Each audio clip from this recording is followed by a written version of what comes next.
अस्सलाम वालेकुम। I am Farhan from progressive real estate and builders Bahria town Karachi. इरादे जिनके पुख्ता हों, नज़र जिनकी खुदा पे हो, तलातम खेज़ मौजों से वो घबराया नहीं करते।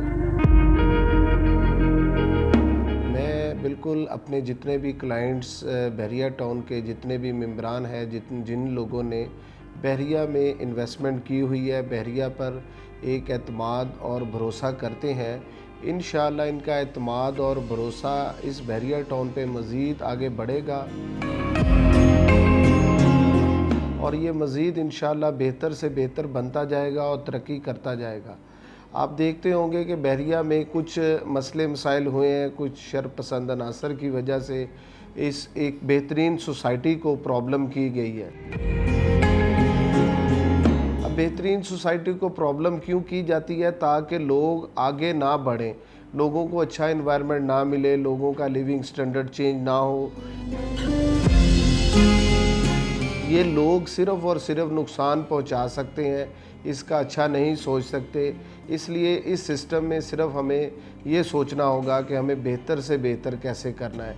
इन लोगों को भी इंशाअल्लाह हमने बेहतर करना है, आने वाले फ्यूचर को भी बेहतर करना है, ताकि ये बेहतर सोच सकें, बेहतर काम कर सकें और इन लोगों के बारे में बेहतर सोच सकें, ताकि एक बेहतरीन मेयार ज़िंदगी लोगों को डिलीवर हो सके, जो बहरिया टाउन ने किया है। बहरिया टाउन कराची एक बेहतरीन इंफ्रास्ट्रक्चर बनाया गया है, ताकि यहाँ पे तमाम सहूलियत अपने जितने भी रहने वाले हैं उनको मिले। 400 फीट चौड़ा रोड बनाया गया है, ताकि यहाँ पे कभी भी ट्रैफिक का मसला ना हो,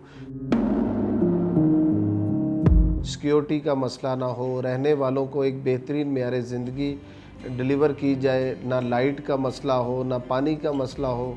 तमाम सर्विसेज बहरिया इनको प्रोवाइड कर रहा है और ये लाजमी नहीं है इसमें को बसने वाले सिंध से रहेंगे, पंजाब से रहेंगे। ये सब का प्रोजेक्ट है, सब के लिए बनाया गया है। ख़ास कर ये सिंध की आवाम के लिए प्रोजेक्ट बनाया गया है, ताकि यहाँ पे लोग रह सकें और बेहतरीन एनवायरनमेंट में अपनी लाइफ को गुजार सकें। थैंक यू, शुक्रिया।